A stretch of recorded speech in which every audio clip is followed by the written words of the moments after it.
Hey guys, how's it going? Thank you for joining us on the Shrewsbury Biscuit.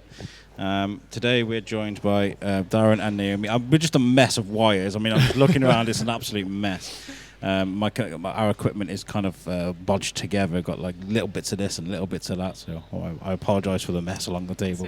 Don't worry, it's like all my cables. It looks like the back of your TV and all those mess of wires. Thank you for joining us on the show. Julie, you put this together because you're a superstar. As usual, you know. Thanks. Thanks for having us. It's like a double whammy show because we've got the owner of GinDifferent and somebody who works at Lingen Davies. Not just works there, you're quite high up there, aren't you? Yeah. What's your actual role at Lingen? Chief executive there. Yeah. Yeah. What's that like? It's good. It's a lot. Yeah. It's a lot of work, but it's great fun. It's different every day, loads going on, and obviously it's for a brilliant cause. So. It is. Love that, really. It is a good cause, and I was just reading up about it today. Forgive my ignorance and not knowing a lot about Lingen Davies, but reading about it, it's actually, it's done amazing things. Yeah, so the charity's been around for 40 years now. We had our 40th birthday in June this year. Happy birthday. Thank you, very exciting. Was there lots of cake? I imagine there was was lots quite of cake. a lot of cake, yeah, there was. So 40 years ago, there were no cancer services at all in Shropshire, and the Mayor of Shrewsbury, Bernard Lingen, and his accountant, Frank Davis, realised that needed to change. So they raised the money to bring radiotherapy in the first instance to Shrewsbury, and we've continued to try and expand upon those services, make sure the best possible things are available for the people here ever since. It's such an alien world to live in, imagine a whole town just not having access to them facilities. But that was what life back then, I guess. Yeah, it's crazy. Yeah. Crazy. It's interesting as well how you make the link with Lingen Davies, because before obviously I met Naomi and Darren, when I lived in Snail Beach, I remember very vividly Christmas time, one of the properties, it was like the National Lampoon's Christmas. This whole house is still lit do up. that. I know, and that's every time I go back there, and they do it every year, and there was a sign outside their house, and that was the first time I came across the name. And then Stan Sedman, who we've got on in a few weeks' time, we do all the tours he was doing. He was raising money for the charity as well, because obviously they'd helped him out. Yeah, and what's really, really brilliant about it is people do that. They use whatever skill or resource or whatever they have as a way of raising money. Yeah. And it's amazing what people will come up with and actually what works. Some things you think would never make money in 1,000 years do amazingly well. Yeah. And people are really, really resourceful. And that is brilliant. That's great to hear. With the podcast, And we were just talking about that actually before you guys came. We were just talking about how Shrewsbury kind of comes together and kind of how we're doing our sponsorships, kind of trade. You do something for us, we'll do something for you. And I said, well, Lingen Davies will know a lot about that because there's lots of, companies that'll be like, we can do this, we do this. We'll do it for you and raise some money. And I guess you've had a lot of people come forward so you can do events. What are your like the biggest ones that you can think of when you think of like events that you guys have done for Lingen Davies? What's some of the first sort of things that come to your mind? So with it being our 40th anniversary this year, we've started doing a lot more big stuff kind of centrally from the office, because most of our money comes from people in the community doing their own things and sending us the money. So we have, including GinDifferent Bar, we have recently done some big stuff. We did Ludlow Races Charity Day back in March, and that raised about £65,000, which was incredible. We did a summer ball at up near Wem at Shooters Hill Hall in June. We're doing a colour run, which is every year now. So the next one's in March, and it's at Westmid Showground. Entry's now open. That's a really, really fun event that we organise ourselves, and we've this year managed to engage some local businesses to sponsor that as well. Oh, fantastic! So they're doing things like sponsoring a colour station and throwing paint that's similar to their own brand colours and so on. We should get involved with that and just be like fun. Paint bomb everybody. It's the best volunteering you'll ever do. It's great. It means running, doesn't it, as well, though? Well, not if I'm at the paint not station. If you're on the paint throwing side. You don't have to do both. Okay. I mean, right. I'll turn up with a paintball gun. You will run then. No, that'll be fun. That sounds really good. And you guys have done a lot. You guys are you based in the hospital? No, where are you guys? Yeah, we've got an office at Shrewsbury Hospital, but the charity covers Shropshire, Telford and Wrekin and Mid Wales. Yeah. Most of the cancer services are at Shrewsbury for that entire area. So we do support people as far out as places like Newtown, Mahuntleth, and right over to the east of Telford as well. Yeah, and with with all the funding that's been cut from the NHS now, is there a lot more need for services like Lingen Davies these days? Yeah, I think that the NHS is under a lot of pressure, and there's a lot of strain in the system, and the people who are working on the ground are incredible, and there is so much goodwill and want to make it good. There are a lot of charities that support the NHS, and that's always been true, but perhaps isn't as well known as maybe it should be. But yeah, there is increasing need. There's also, certainly in the case of cancer, there's increasing diagnosis. They're now saying 1 in 2 people born after 1960 will get cancer, and therefore how many? 1 in 2. So in our area, there's about 3,500 people diagnosed every year, and that's going up. The good news is that treatment's also getting better, and more people are therefore surviving and living relatively normal lives after that. So, but the challenges continue to come as much as the opportunities for new treatments do. I think the main problem with us human beings is we don't care about the dangers of things. We're walking around with these smartphones to our ear. We know they give off radiation, smoking, and all the things that people do, sunbathing, whatever you want to do. They're just like, oh well, I'll live for today, and then a few years later they suffer, Yeah, there's also the facts about aging population, isn't there? You're more likely, you're more likely as you get older to kind of be a higher risk of getting cancers and etc. So you just kind of move into that kind of older bracket. So as we live longer, the chances are that we're probably going to have more chances. So that's why the percentage is going up to like 1 in 2 rather than 1 in 3, which it was sort of 10 years ago. It's quite sad. So you just welcomed yourself into the show. Hello. First time you spoke, Darren. Nice to speak to you. You run GinDifferent. I do run GinDifferent. You want to explain to people what GinDifferent is? I mean, a lot of people already know, but I mean... Hopefully. GinDifferent is it started as a pop-up bar in the Market Hall, Shrewsbury, but it's been a roaring success and has stayed there. So we're a gin parlour. We've got over 130 different gins on offer, a really good cross-section of gins from around the world. We also sell by the bottle, but we're also part of kind of the Shrewsbury Market Hall family, and work really hard to kind of bring events here and activities and do different things. And as an extension of that, we go out all around sort of Shropshire, Mid Wales, and the kind of borderlands, and do pop-up events, bars, etc., etc. That's really cool. We were just talking about this, how like certain events through town can help, the late nights at the Market Hall. Absolutely, it's such a great event every time they do it. And I've the only one I've been to is the Light Switch last year, but I think we're gonna do one, aren't we? I think one time we're gonna turn up here and just be the 2nd of November is the next one, isn't it? Yeah. 2nd of November is the next event. That's normally the busiest one of the year. For me, it's like there's lots and lots of footfall, people coming out before they get into that whole kind of Christmas vibe. Lots of people buying different things, and it's a really good vibe because obviously all the food, eateries, the bars are open, but also quite a lot of the retail, and those guys do really well out of it as well. And it's a showcase for what the Market Hall can be. Shrewsbury's a market town, and we should be like a real focal point and centre part of what we're trying to deliver for the town, for tourism, for that interaction. And we get a good amount of footfall through. There's events where we can have up to 2,000 people come through the doors from 6 till 10. So it's a real big thing, and it's a great atmosphere. It's just they are nice. Really packed out. I've been to quite a lot of them, and obviously I don't know if I explained it. Did I explain it on our interview? Who cares? Let them know again. We did it, But I do occasional shifts for you do indeed. Darren and Naomi. So I've seen like the amount of people that come in on a late night, as well as coming in as a customer on the other end. So, and it's always rammed in here, and they even have to have a bouncer on the door now. Yeah, or 4. Well, say it's more than one, isn't it? Just for the legal ramifications there, I'm just pointing out. What I love about you guys is I was having a look through your Facebook and stuff. It's like you work really well with others. Like there's a lot of like on your Facebook, there's posts about different stalls here and go to this stall. There's this going on and stuff like. You're not like bring me all the money. You're kind of like let's just do this together. Absolutely. I mean. It's the only way that like Shrewsbury should work and can work. It's a small town competing with a lot of like big cities that are in and around the area. It's like an hour to get to Birmingham, Manchester. Chester's kind of on the doorstep as well. There's all these places going with it, and it's a really, really competitive marketplace, and especially for a lot of small independent business, which Shrewsbury's very, very proud of, and rightfully so. We have to work together to kind of deliver things, and particularly in our industry, I always think every person that we can bring into the town through an event or an activity or something we do is another person who's going to go around the town.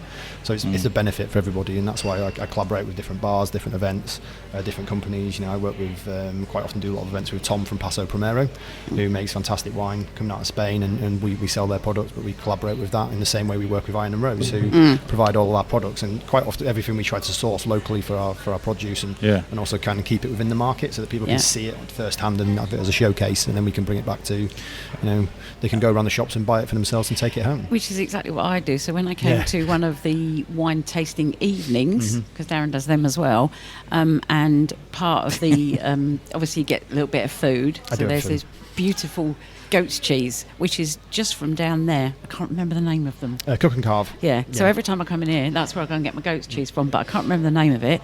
So I always say, can I have the cheese that you give to Darren upstairs, please? So I literally always get that. What you like? Where did you go wine tasting? Did you go because you like it, or just to see what it's like? No, gin tasting, not wine tasting. Okay. I don't do wine. I only do gin. I was going to say, well, did they still do the same things as the pretentious things they do in wine tasting, and sniffing and the weird? Very, very much so. And then I mock them for being pretentious. Which is part of the experience.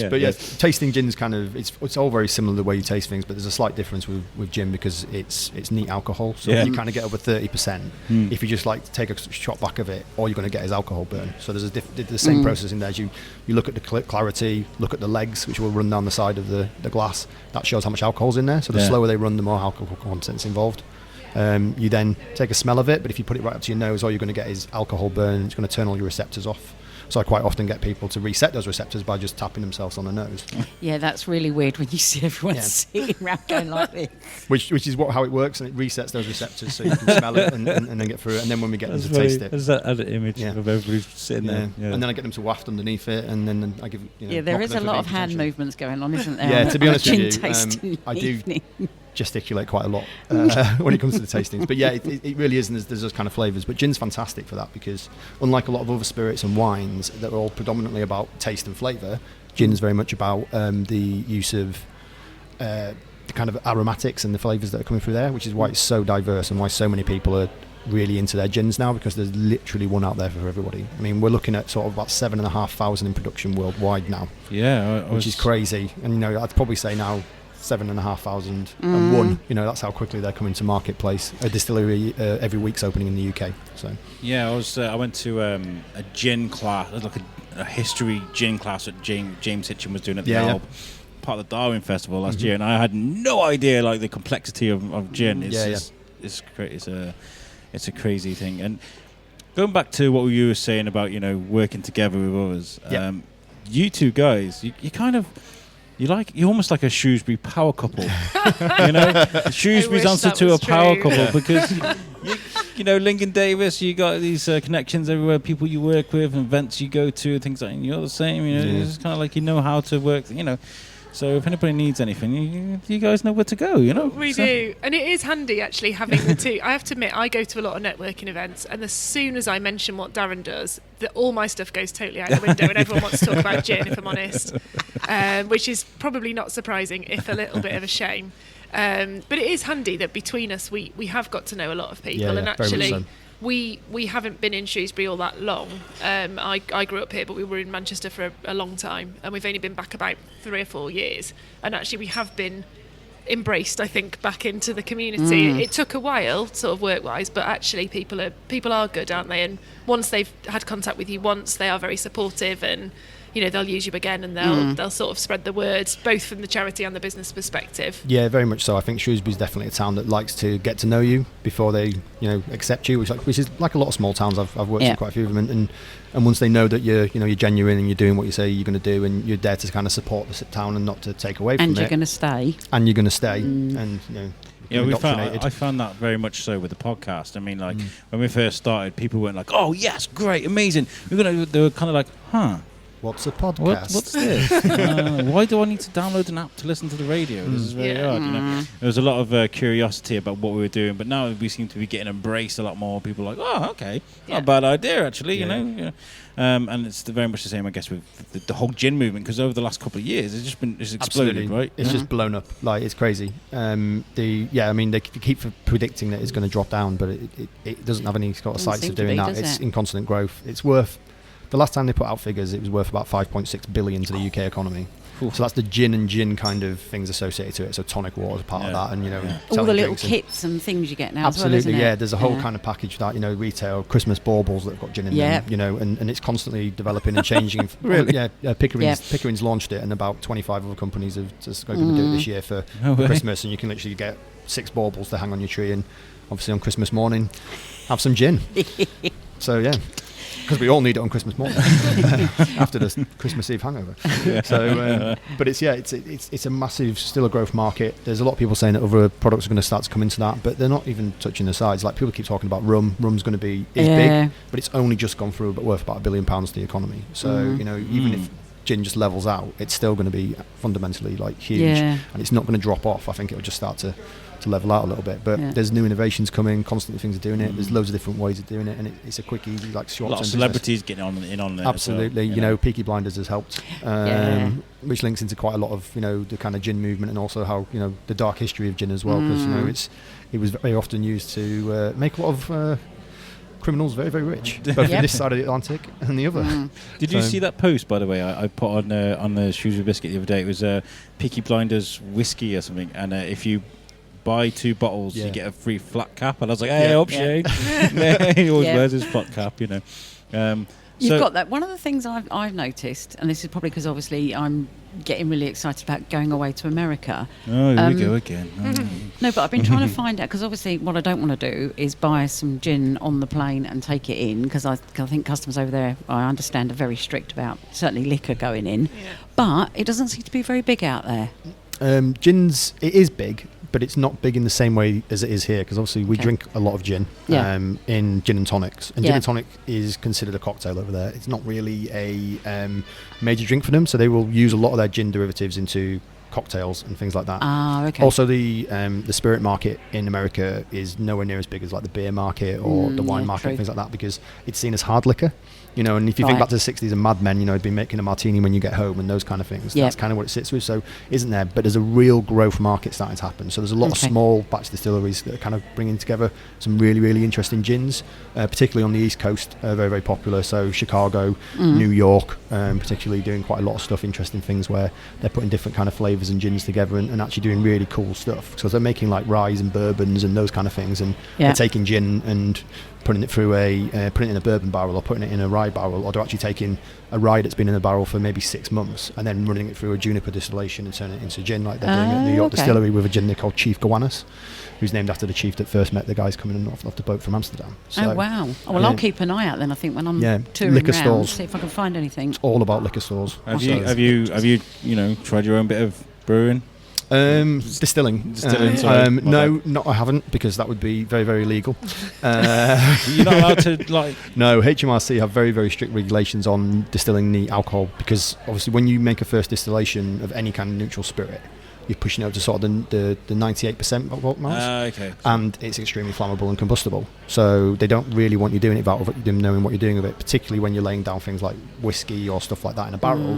You can have storage otherwise, because it could blow up and I guess take out half of Shrewsbury. A lot of money and regulations, things. Huge amounts of it. Yeah, they literally have a locked cupboard that has the spirits, kind of the vapours coming off of it, and they check the proof of it. It's got to go out at like 98% originally, and then it gets watered down. So the way that we make gin is really simple. It's distilled. You put botanicals into it, and it's distilled up to various different products through the thing up to 98%, and then as it's distilled and heated up in temperature over 100 degrees, it turns to vapour, and that then goes through a condenser down the still, and then starts to reform into liquid in the colder still, which then becomes your neutral alcohol, your gin, juniper, wash, however you want to do it. You can do that as many times as you want and add different botanicals, and you do it in different ways of doing it, but that's the kind of fundamental core way that most people do that. And then when it comes out, it's 98%, and then what they do is they cut it, most likely with the source water, which then takes it down to the ABV that you want to be at, so 43 to 40%. Right, and that's literally about in water. So when someone talks about having like a 100-litre still, they're probably producing around about 300 litres of liquid each time they do a distillation. Crazy. There's a lot of science to it, you know. There's a lot of science to it. Yeah, I imagine. Or it blows up. I imagine it takes quite a lot of money to get things right. You know, before you can't just go, turn it on and be like, that's gin. It. You know, I guess it would. Well, this is it. Like, there's a lot of people have test stills. So when the small batch guys, they'll have a small test still, and it'll make like maybe a litre and a litre and a half, and then they'll literally just scale up that based on the thing to make it. So they're and they'll practice lots and lots on that, and then they'll go, right, I found the recipe that I really, really like and really enjoy. Yeah. And then they'll start to produce it, and then they hope that someone else likes it, which seems to be the case. So it's all right. So something we always ask people, well, I always ask this question. So this is to both of you. What's your favourite gin, and why? So lots of people ask me this question, and I always say it's the one in my hand, because that's a good answer. Yeah. I stole that off somebody, by the way. Sorry, Tim. But literally, it's a perfect way of describing it. There's so many gins out there, and there's so many different things to try that you want to keep trying those different things. So the one in the hand is the one that you're enjoying and the one that you like. So I would always say keep trying different things. If you find something you like or enjoy, obviously, stick to it. But then use that to look at what you're doing. So if you like something that's a spicy style gin, look at other spicy style gins, because you'll definitely find out some interesting stuff and go from there. So it literally varies, and because there's so much coming out all the time, I've got favourites that I enjoy, but my palate would be completely different to your palate, as you know. Yeah. So it's those kind of really interesting things that you can find out different things. But I quite like spicy gins. I like things that are a little bit more, alcoholic overproofed. Mainly probably because I do so much tasting and trying of gin. Yeah. My palate's got used to those kind of stronger, richer flavours. Yeah, you can cope with it better. I'm not a big fan of sweet gins, but that's the fastest growing market in the UK at the moment. Is that all the fruity flavoured type ones you mean fruity, by that? Rose, rhubarb, strawberry, or pink gins. They're huge. I do quite a bit of work with SUs and student unions and universities as well for a bit of consultancy. But it's so pretty though. It is so pretty. and literally 18 to 21-year-olds are pretty much drinking pink gin and lemonade. Yeah, that I know. Notice that. Things. I'm half expecting Naomi to be like, none. I've had enough of gin. Gin is my life now, and I've had to accept it. So no. Well, I have to admit, we don't have very much gin at home. Like, everyone, I think, expects us to have a massive gin cabinet. It's just not the case.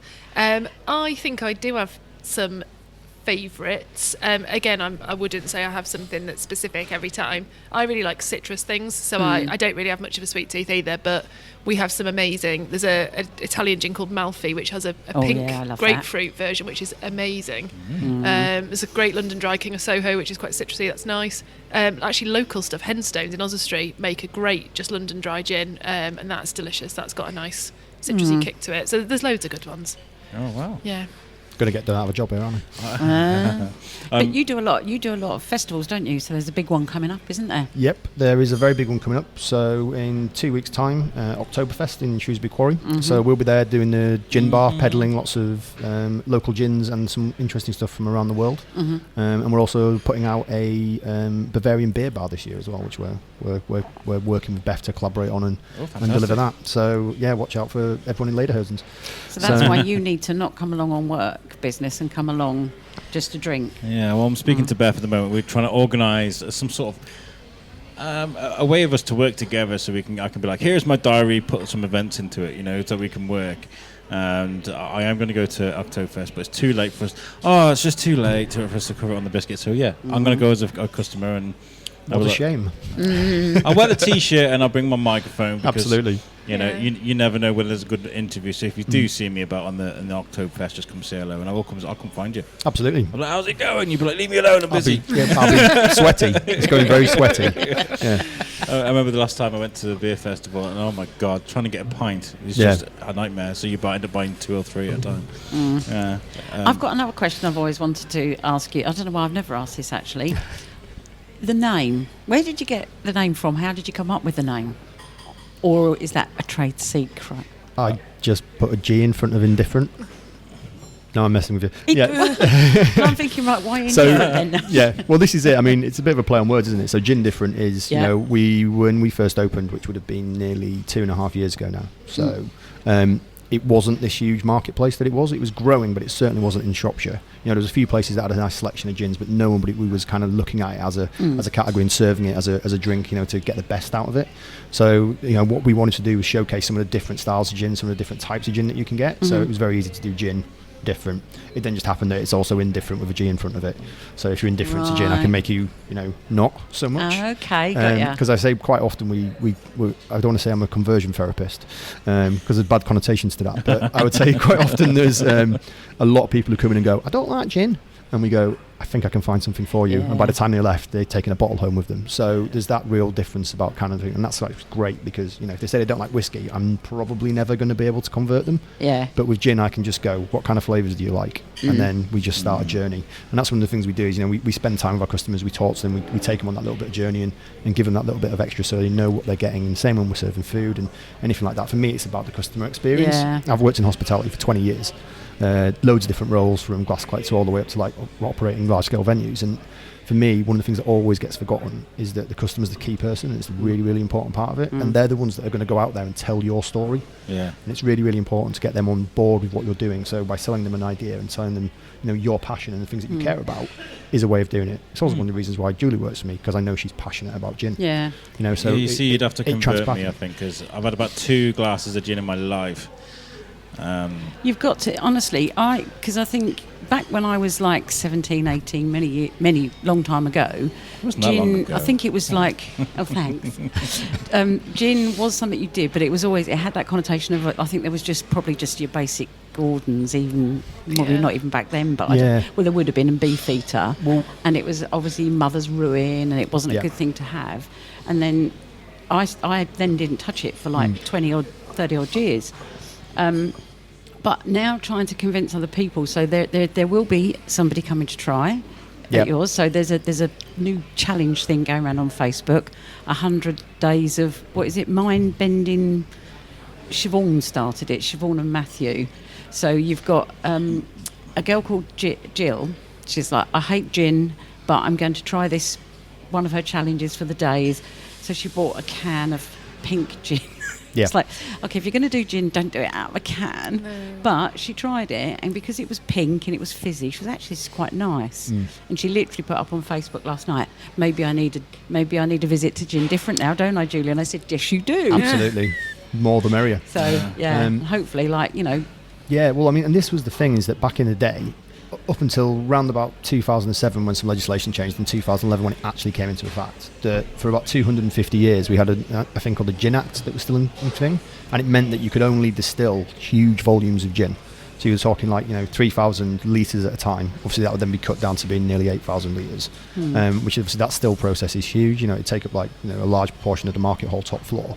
And you also weren't allowed to make gin if you were a brewery, because they had loads of problems back in the 1750s with people just getting really, really drunk on gin. And it was so cheap. It was like a penny a bottle for that and a penny a bottle for beer, apart from the gin was, 50 to 60% ABV and the beer was 2%, so the poor started to drink it, which is where Mother's Ruin came from, because the birth rate dropped through and all those kind of things happened. Oh, is that how it got its... Yeah, so, and then they caused all this kind of mischief and mayhem while we're in the middle of the 100 Years' War, so the death rate went through the roof, the birth rate dropped through the floor, and we were at the point where our population was declining.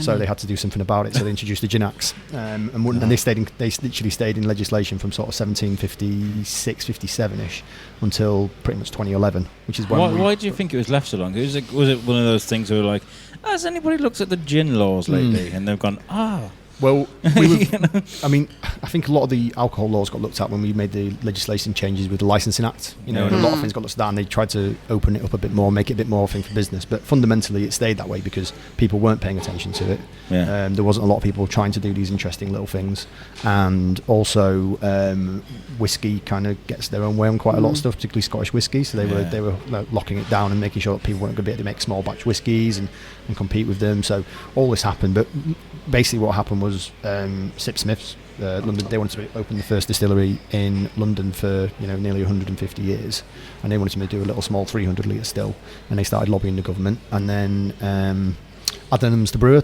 they did the same about the brewery, because literally the process of making alcohol comes in the same way, apart from when you make a substance called wort, and then that product just either goes into a fermentation tank to make beer, or it gets distilled and turned into neutral alcohol. So it's the same thing. So if you've got all the if you've got all the ingredients to wonders of market, Ollie. If you've got all the ingredients to make beer, you can make gin, and that's what they were doing in the bars at the time, because that's what they used to do back in the 1700s, sort of the street. So they made that legislation. So they just kept talking to them, and then they told them they could tax it, and they went ding, ding, ding, ding. Things change, and now it's probably one of the largest tax brackets in alcohol. Can't bet. So, okay. Let's pass the ball back over to Lingen Davies for a bit. I was going to say, you sat here. I was just about to say, thinking, you're not wrong, are you, Naomi, when you say normally everyone talks about everyone loves gin. Yeah, I was thinking back to your comment, actually. I was thinking, we have pretty much just done exactly what Naomi said. It's fine, I'm used to it. It's every day. And now it's on tape. And, talking about going through changes and things like that, I was reading a lot about how Lingen Davies has changed over the years. Yeah. Positively. Yeah. Yeah. Can we talk a bit about that? What has changed since, say 10, 20 years? Yeah, of course. So the charity was founded, as I said earlier, by the Mayor of Shrewsbury. Yeah. They had no staff at all for at least 10, 15 years at the beginning, and it was all very much Mayor's fund, the community pulling together and raising the money totally on volunteer time and so on. Yeah. And the nice thing actually that stayed the same is that community engagement is still very much there. About over 90% of our income comes from the community, which is incredible, and that hasn't changed. What has changed over time is they got a couple of paid fundraisers in the early 2000s, and that again sort of stayed very much the same. But the trustees took a decision about 4 or 5 years ago that actually they needed to. There was a lot of opportunity to grow the charity, so it was amazing, but there was potential for it to do a lot more. And also the world in which we exist now is very different. The expectations on us from government, from the law and so on are vastly different than what they were. So we now have to have people in the office to make sure that we're compliant as much as anything else. So for example, things like when the data protection laws changed last year, we had to totally get rid of our mailing list that we had. Oh, good old GDPR. So there's things like that, and the framework that we're working at, and actually the standards the public expect for us, quite rightly, are really high, and we need to make sure that we're meeting people's expectations. And of course, it's their money, and we've got to be responsible. So we've got my role as chief exec was created. I've been in post just over 3 years. I'm the first chief exec the charity's ever had. And hopefully it's a good decision for them. And we've also appointed an events officer last year because we knew we had some big events we wanted to do, and it's all about capacity. It's about somebody actually being able to do that day to day to bring those things together. Because our volunteers are amazing and volunteer capacity is amazing, but that needs to be coupled with a professional office where that sort of central core of things is being done. Without proper planning and time put into creating events, then the events don't happen, I guess. No, and it's the kind of the lovely thing about Lingen Davies. I think we are a really small team anyway. Still, we all sit in the same room all day, and we've all got absolutely no boundaries. Our entire families have been dragged into all of this. We pull in constant personal favours and so on. We do live it day to day, and we do all really care about it, and that's brilliant. And the team are great. But what it allows us to do is significantly grow our income. That means we're putting more money back into local services. We want, in the next 5 years, I would love us to be turning over £1 million a year. I think we can do it. It's ambitious, but there's no real reason why we shouldn't do that, and there's always going to be a need. So I think that there's big things we can do, and we're now in a much better position now than we were even 5 years ago to make those things happen. How did you become? How does anyone become what they become in a role? But I was born for it, darling. Well, obviously you guys came from Manchester. I know that you said you originated from here, but you'd been in Manchester. So when you came back to town, did you spot an advert for it, or was it particularly if they've never had a chief exec before? Yeah, so I actually come from a background. I used to be an outdoor ed instructor. I used to be a climbing instructor, and I then ended up in student unions. So I worked at Manchester University Students' Union for 4 years, and I then did nearly 2 at Birmingham Guild of Students at Birmingham University, doing basically student engagement, governance, a bit of commercial services, bit of they're all jack of all trades jobs. And honestly, I was living here. We moved back here when I got the job in Birmingham, and I was commuting. The commute was too much, and the job possibly wasn't quite right. And I saw an opportunity, To be honest, I didn't know much about Lingen Davies at all, and I saw an opportunity to do something important, I think, that you know you're doing something good. And for me, what was really important was working in where I am. Yeah. I am somebody who takes their job on quite full on. Yeah. And actually going into a job in Birmingham every day and then coming home, I felt I couldn't fully commit, sort of get a handle on that. And I wanted to do something that I knew my own community was benefiting from. And whatever that might be, this seemed like an ideal opportunity. Yeah. And I didn't have to commute every day also, which was great. Yeah. But yeah, for me, it's about really grabbing something that is here. And it was clear from the job advert that actually it was a bit of a project, and it was perhaps the first time anyone had this role, and there was massive potential. Yeah. I'm a fix-it person. I don't like ticking over. Mm-hmm. And if somebody else had already been doing this for 5 years and 10 years and sort of done it all, and it was just a case of maintaining that, then that doesn't really interest me. I'm someone who wants to come in and make an impact and get things good. Excellent. And how's it been going? Hopefully all right. I'm still there, so that's a start. They haven't got rid of me yet. Yeah, good. I mean, we're still in a period of change, and there's a lot more that we need to be doing, but we're now in a position where that groundwork's been laid, and the community have been amazing. They've been really, really supportive. Our volunteers have been great. You know, the staff team have really sort of stepped up. We're a lot busier than we were in the office, which is obviously a good thing. And we're now in a position, I think, to be able to kick on and do some really big stuff now that we've done a big chunk of the legwork. You say you like to merge with people and work with people. Who are like the biggest sort of the people that you work with, like events-wise? You know, there's got to be some people. Yeah, okay. So I was going to word it in a different way. So I guess what we have is we have some amazing community fundraisers. So some of our biggest fundraisers that we have are individuals and families who are just incredible, and they keep going year after year after year. We're also starting to work with businesses, and it's taken a while for us to get, I think, a foot in the door there, but we've got some sponsorship coming up for the Colour Run. We've already got some people signed up. So, for example, Six Ticks, which is a local IT company, are sponsoring us for that, as are Henshaw's Insurance and Thomas Consulting so far, and we're looking for more people on that, and that's all adds up. It's all brilliant. We've worked with Reach Media, do all of our promo, and they've been amazing in terms of promoting us beyond what they have to do for their contract. You know, they really think of us. I mean, we were fortunate last year. The appeal that we've just finished, we did £1.25 million in 2 years for our 40th birthday, and we did it 3 weeks early because on the same day we had one of our regular family group supporters, the Lewis and Jones family, who did organised a sponsored walk around Lake Vyrnwy, and it raised over £10,000. And on the same day, a company called Scott and Newman, who are our potato merchant, who was there having a centenary lunch at Ludlow Races, and they gave us £10,000 from that as well. And those two things on the same day took us into our appeal. That is amazing. Yeah, and it's a nice, I think, representation of the community and the business world. Both sort of, you know, they both contribute equally, and that hit us over that target. And the day we did it, I was in the office on my own.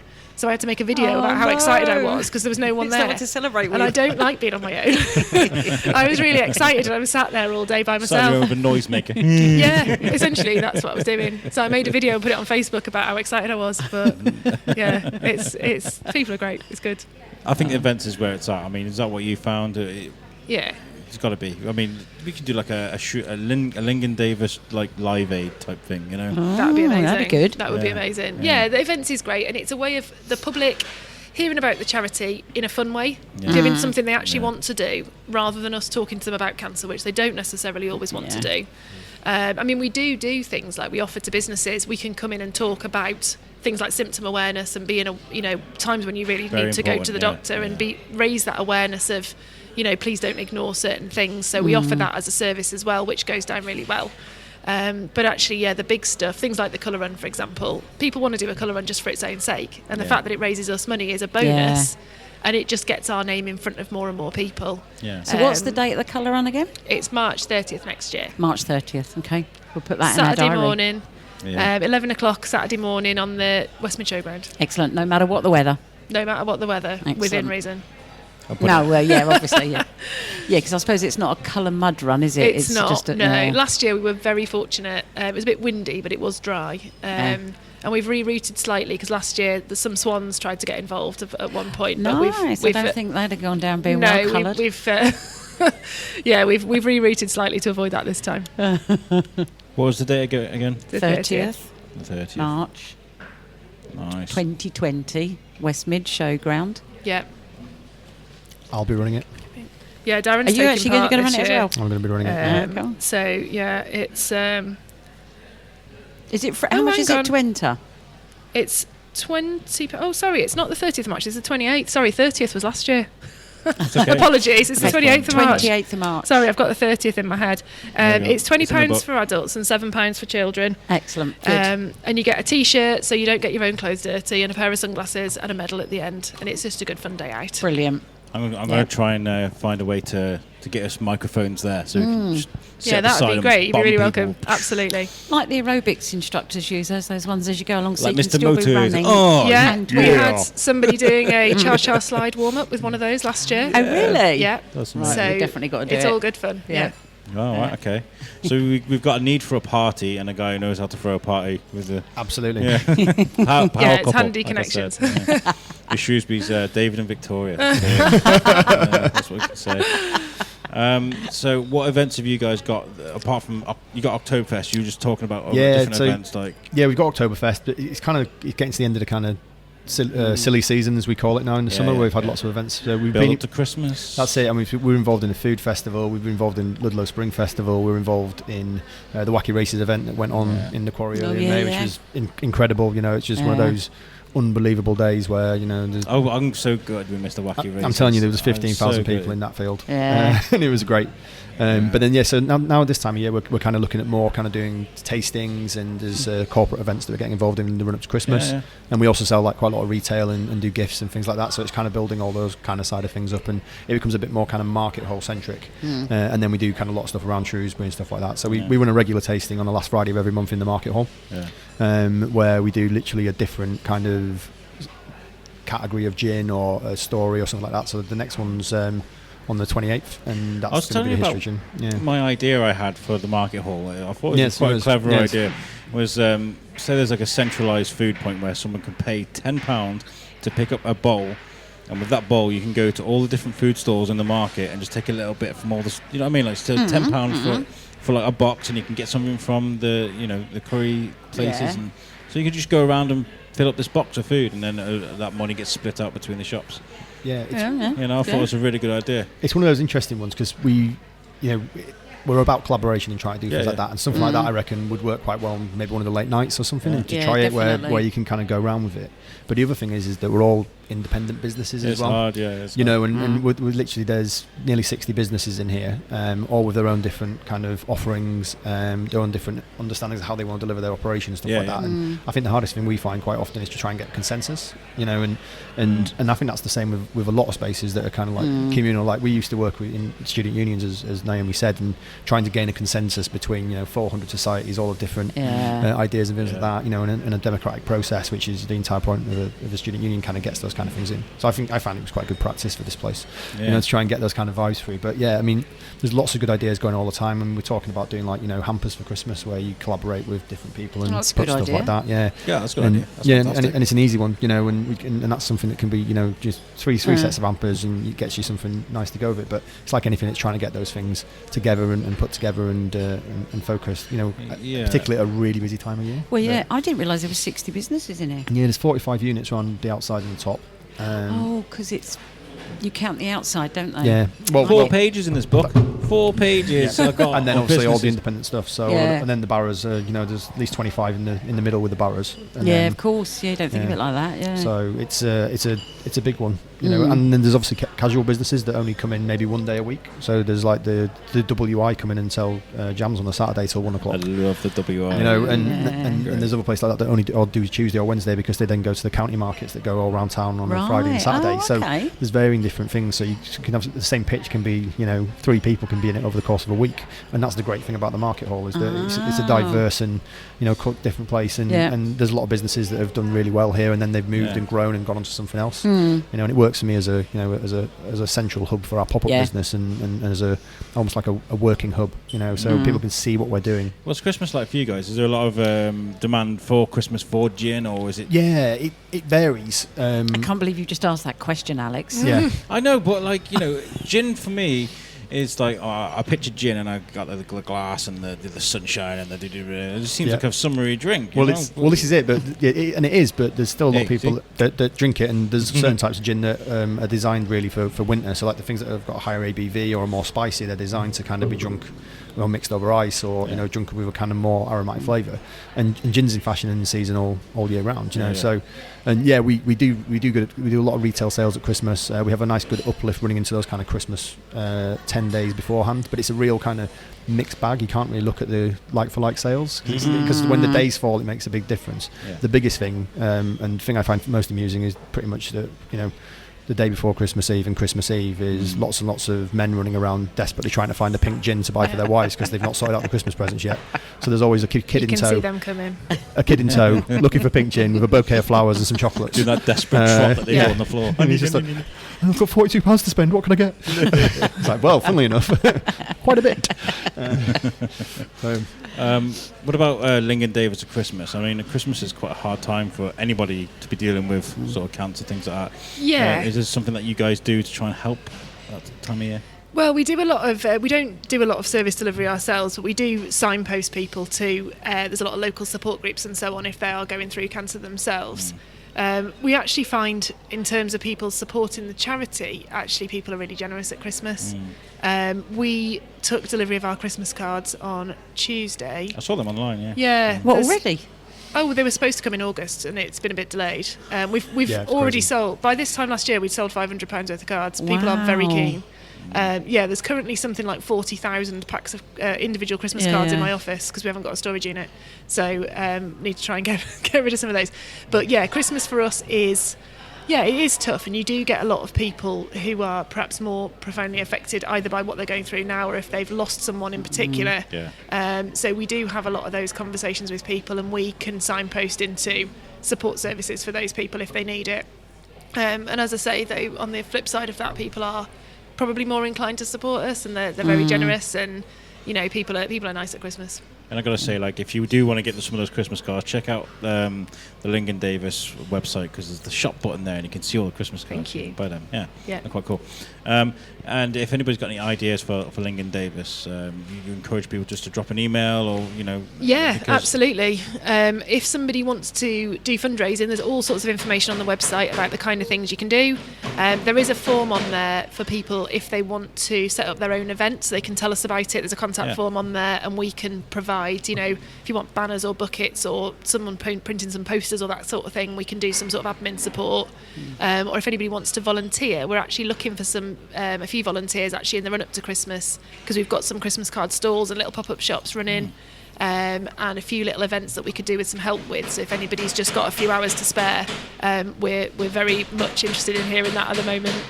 Someone's knocking somewhere. We are in the middle of a market hall there. Everybody's trying to get their work done. I'm not going to complain. But that's really cool. What about the market hall and GinDifferent? Where would you tell people to go? I mean, how can people find what you guys are up to? So we're across all social media platforms. So if you look for GinDifferent, just Google that will come up, and you'll find our sort of social media web pages, or Instagram, Twitter, etc. The website to find us and get in contact with us is actually Pop Up Shop Limited. Yeah, because I did look for a website for you guys, and Google was like, Yeah, that's it. We stick to the kind of social media side of it, because that's where it's really at. I mean, we all know that's where the conversations are going, and for every pound you spend on social media, you're getting sort of £3 or £4 back on it. So it's kind of a big part of what we do. But yeah, Pop-Up Shop's our kind of parent company, which we do all of our events. So we literally do pop-up bars for no job too big, no job too small sort of thing. So but you do weddings, don't you? I do weddings. We do literally everything. So bespoke offerings for your special occasion. If I was going to do a tagline, that's quite sexy. Bespoke offerings. Yeah, bespoke offerings. So yeah, but very suave. I like it. But yeah, so just hit us up on social media there, or if you want to ask any questions about gin or something like that, or literally just pop into the market hall. You know, we're here, we're ready to talk, and we're happy to help. So. Well, you guys have been fantastic, and thank you for joining us on the show. Thank you. Thanks for having us. Shrewsbury's very own power couple. I'm totally going to own that now. That's I was going to say you do need to get something done on that, don't you? Yeah, you do. Looks like we're getting some t-shirts printed. That's everybody's Christmas card sorted. Yeah. I'm going to ask you guys individually. Naomi, what does Shrewsbury mean to you? Oh, that's really hard. That's a really tough question. I suppose I think actually, for me personally, I never ever saw myself moving back. And I think what it has given us is opportunity. And I was told as a kid that opportunity wasn't available here. And it turns out that it is. Yeah. Well, that's good. It's harder than it is in a city, but it is here. Yeah. It's quite an eye-opener, really, because, and do you know what? We do hear a lot of people that are moved away, gone to start a new life somewhere and gone, I want to go back home, and they found success here. So, yeah. Darren, what does Shrewsbury mean to you? I would say it's definitely like home for me now. I was expecting the answer to be gin.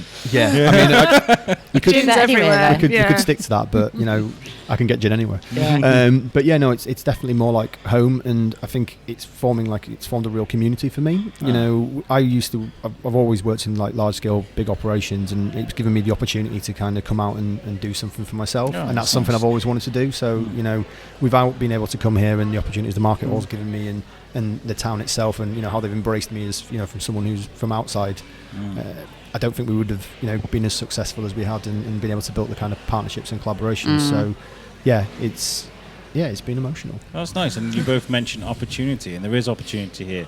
And I do encourage anybody. I'll put a finger. I don't usually do memes on my Instagram. I'm not one of these guys that see the worm and catch the early worm.